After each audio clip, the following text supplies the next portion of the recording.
Mona Lisa को दुनिया की सबसे रहस्यमयी, महंगी और चर्चित पेंटिंग माना जाता है। इस पेंटिंग के बारे में अब तक सबसे ज्यादा लिखा, पढ़ा और रिसर्च किया जा चुका है। इस पेंटिंग को करीब 500 साल पहले मशहूर पेंटर लियोनार्डो डा विंची ने बनाया था। उन्होंने ये पेंटिंग 1503 में बनाना शुरू किया और 14 साल बाद ये पेंटिंग बनकर तैयार हुई। सिर्फ होंठ बनाने में लग गए थे 12 साल। मोनालिसा का मतलब माय लेडी होता है। यह न केवल एक पेंटिंग है बल्कि अपने आप में एक रहस्य भी है। इस तस्वीर की सबसे बड़ी खासियत है इसकी मुस्कान।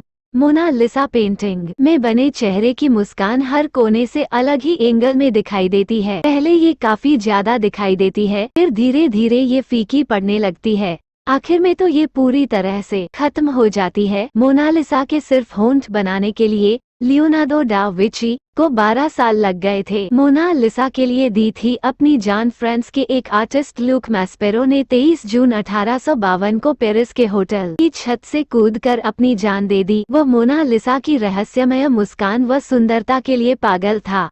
उसने अपने सुसाइड नोट में लिखा था कि वह मोनालिसा के प्यार में पागल है। इतना ही नहीं, म्यूजियम में इस पेंटिंग को कई लव लेटर, फ्लावर भी मिलते हैं। मोना के प्यार में पागल लोग इसके आगे अपने लव लेटर छोड़ कर जाते हैं।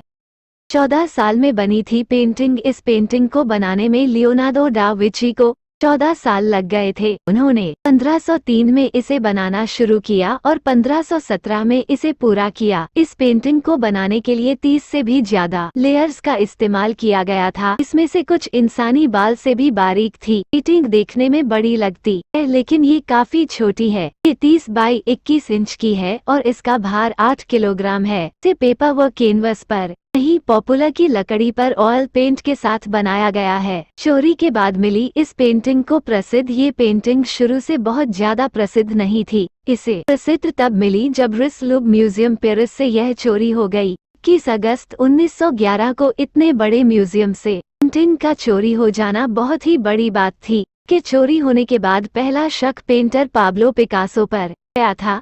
फिर खोज के बाद पता लगा कि इसे म्यूजियम के ही एक कर्मचारी वर्कर विंसेंजो पेरुगिया ने चोरी किया था। का मानना था कि यह इटली की धरोहर है। इटली के लोगों उन्हें इसके लिए देशभक्त मानते।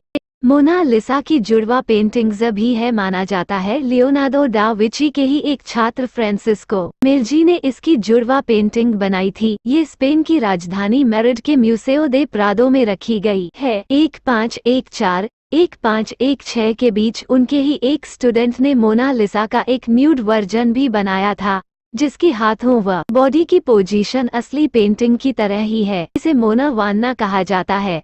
कहा जाता है कि शायद ये पेंटिंग भी लियो ने ही बनाई थी। मोनालिसा की जुड़वा पेंटिंग्स भी है माना जाता है। लियोनार्डो डा विंची के ही एक छात्र फ्रांसिस्को मेल्जी ने इसकी जुड़वा पेंटिंग बनाई थी। ये स्पेन की राजधानी मैड्रिड के म्यूसेओ दे प्रादो में रखी गई है। 1514-1516 के बीच उनके ही एक स्टूडेंट ने मोनालिसा का एक न्यूड वर्जन भी बनाया था जिसकी हाथों व बॉडी की पोजीशन असली पेंटिंग की तरह ही है। इसे मोना वान्ना कहा जाता है।